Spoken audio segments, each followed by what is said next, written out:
My daughter erased me from the wedding I paid for, then chose the man my cheating ex left with. So I canceled all and let the chaos speak for me. Hi everyone, I'm Mark, 52 years old. I never imagined I would be writing something like this, but here I am, pouring my heart out to strangers online because I need to make sense of what happened. I hope that by sharing my story I can find some clarity and maybe help someone else who might be going through something similar. I was married to my ex-wife, Linda, for 20 years. We met in college, fell in love, and built what we thought was a stable life together. We had our daughter, Emily, when I was 27 and she was 25. For years, I believed we were a happy family.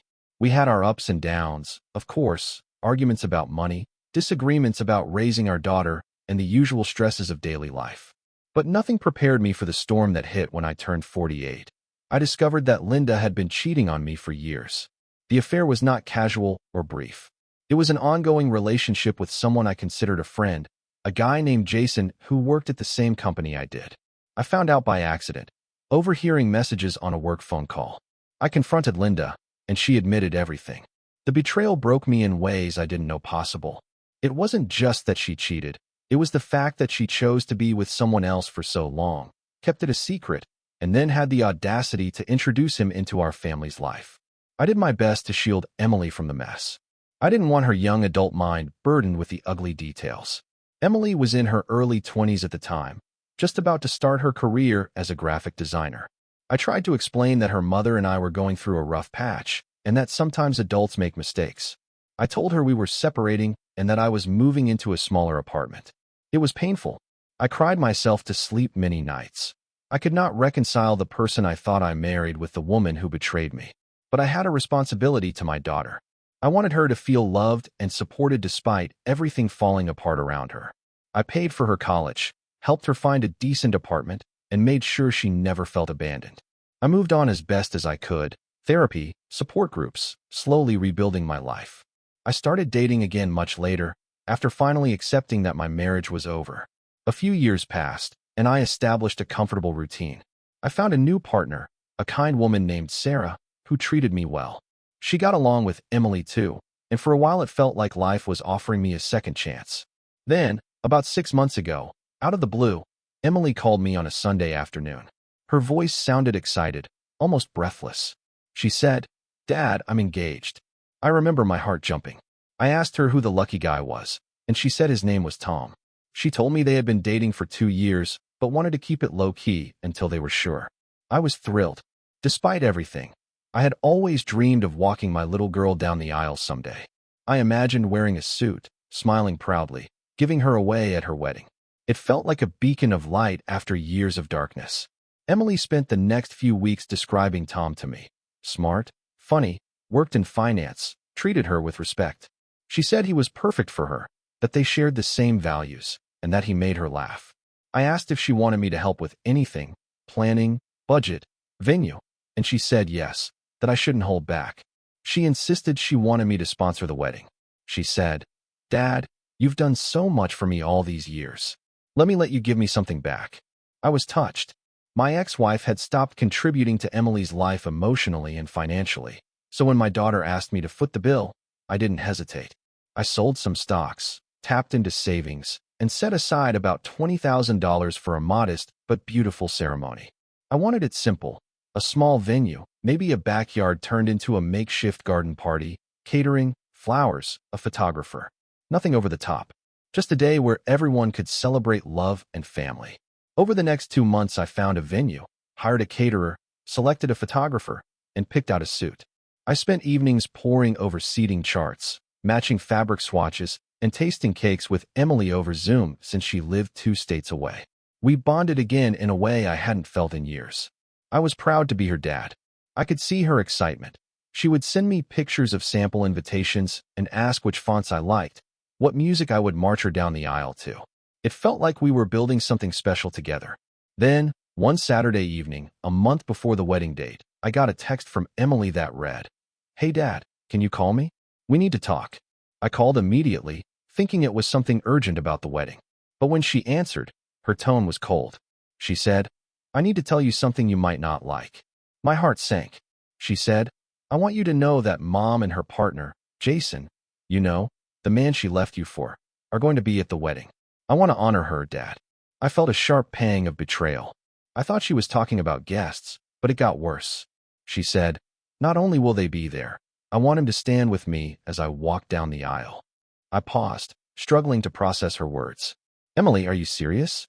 You want me at your wedding, but you want that man, your mother's cheat partner, to stand by your side as you marry another man?" She said yes. She said she loved him like a father figure, that he had been there for her when I was not, and that I needed to get over the past. She said, "Dad, I know you paid for everything, but this is my wedding. I do not want you to stand in the way." I felt like someone had punched me in the gut. I tried to keep my voice steady. I said, "Emily, you know what he did to me. He destroyed our marriage. How can you ask me to ignore that? How can you ask me to celebrate the man who took your mother away from me?" She told me I was being unfair and selfish, that I was using my hurt to control her wedding choices. She said she was an adult now and could make her own decisions. I pleaded with her. "Please, honey, think about how this will look. It will hurt me. It will hurt everyone who cares about us. This is about respect." But she hung up on me. "No goodbye. No, I love you." Just disconnected the call. I sat on my couch staring at my phone, trembling. I had invested so much, emotionally and financially, into this wedding. I had dreamed of walking my daughter into a new chapter of her life. But now she was erasing me from it. She was intentionally sidelining me and inserting the very man who had shattered my heart. I tried to reach out again. Text messages, emails, lost voicemail after voicemail. She ignored everything. When I spoke to my ex-wife, she said, "Mark, that's our daughter's choice. Stop causing trouble." Her words stung more than I expected.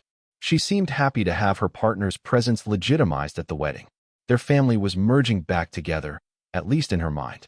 So I was faced with a decision: swallow my pride, ignore my pain, show up at a wedding where I would be treated as an outsider or worse, a villain, or step back, cancel my involvement, and let my absence be the statement. I thought about the look on my daughter's face on her wedding day. Would she really want me to stand up, arms folded, eyes red from tears, while standing next to the man who stole her mother? It felt impossible. I made the call to the wedding planner at 10:37 that night. I told her to remove my name from all documentation, that I was no longer contributing financially or otherwise. I asked her to refund my deposit. I instructed her to exclude me from seating charts, guest lists, anything that had my name on it. I hung up, hands shaking, tears streaming down my face. I felt a surge of anger and sorrow mingled together. My heart broke all over again. The next morning, I emailed all the vendors, caterer, florist, photographer, and told them to cancel my orders. I stopped payment on checks I had written. I logged into the wedding website and paid for the premium cancellation package so the page would simply go offline. I wanted no trace of my involvement. I then drafted a letter addressed to my daughter, but I didn't send it right away. I needed to collect my thoughts. I wrote, "Emily, everything I have done for you, every sacrifice, every sleepless night, I did it because I love you. I believed you wanted me there on one of the most important days of your life. But you have chosen to honor the man who destroyed our family. You have chosen to erase me. I cannot stand by and pretend that is okay. I am canceling everything. Your wedding will proceed with or without me, but know that the father who paid for it will not be present, because he cannot celebrate a betrayal. I hope someday you understand why." I left the letter in my drafts folder. Over the next week, the fallout was immediate. My younger brother, Tom, called me and asked what the hell was going on. "I got invited to help set up the tables," he said, "but your name is nowhere." I told him to call Emily, because I would not be the go-between. "I thought you were helping with this wedding," he replied. I said, "I tried to help, but they decided they didn't want me involved." He was shocked and angry on my behalf. He said, "She's your daughter. You don't just get erased like that." My parents, who live across the country, called hysterical. They couldn't understand why Emily would cut me out. My mother cried on the phone, saying, "That baby was our joy. We've done everything for her." I told her I was handling it, but I too felt blindsided. I confided in them that I had canceled everything. My father said, "We'll back you up no matter what." Their support meant the world, but it didn't fill the void. Word got around to our circle of friends.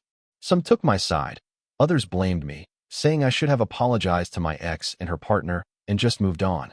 One of my old college buddies said, "It's just a wedding. Don't make a mountain out of a molehill." I replied, It's not about a wedding. It's about respect and boundaries. She chose to honor the man who stole her family. Meanwhile, Emily's fiancé, Tom, called me. His voice was polite, but I could hear he was uncomfortable.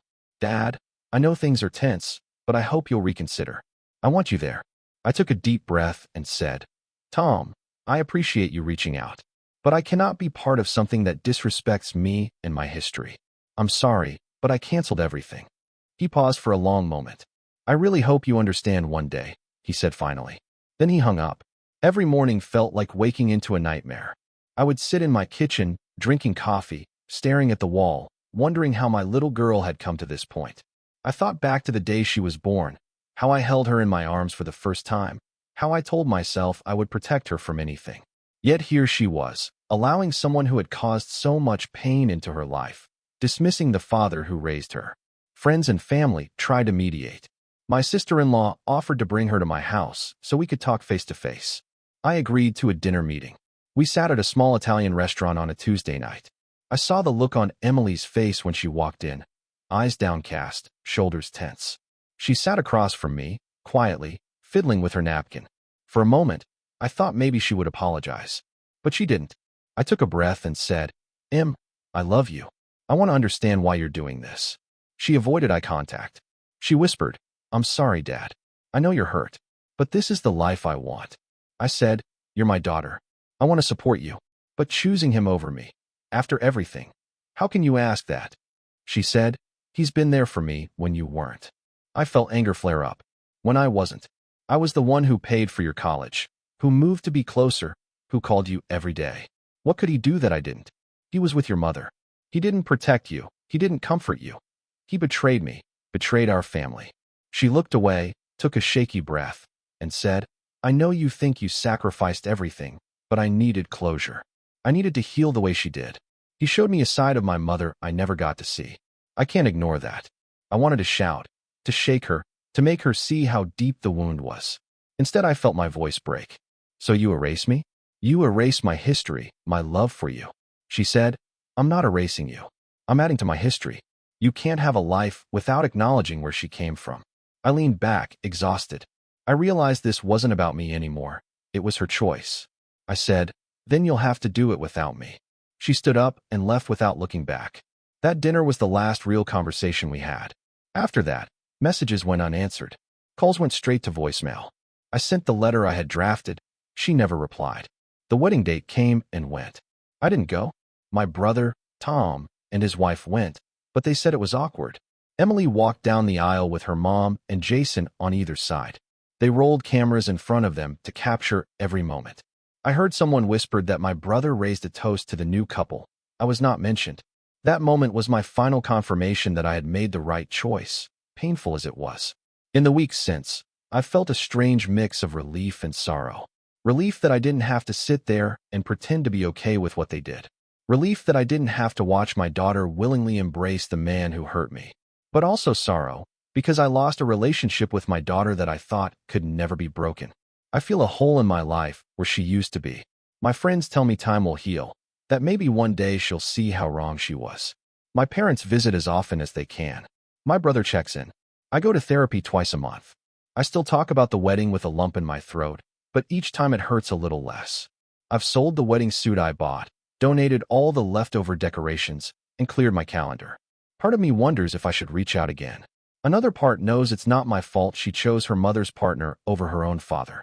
I know this story is messy and complicated, full of heartbreak and betrayal. But I share it because maybe someone out there is dealing with a parent or child who made choices that feel impossible to understand. Life moves on. I have plans for travel, hobbies I neglected for years. I'm rediscovering myself outside the shadow of that wedding. And though my relationship with Emily may be fractured for years to come, I hold on to the hope that eventually she'll realize what stands were made and why. If you're reading this and feel betrayed by someone you love, know you're not alone. Sometimes walking away from a situation, even a wedding, is the only way to preserve your dignity and mental health. Chaos can be a voice. Mine spoke loud enough that I couldn't ignore it, and now I'm left to piece myself back together on my own terms.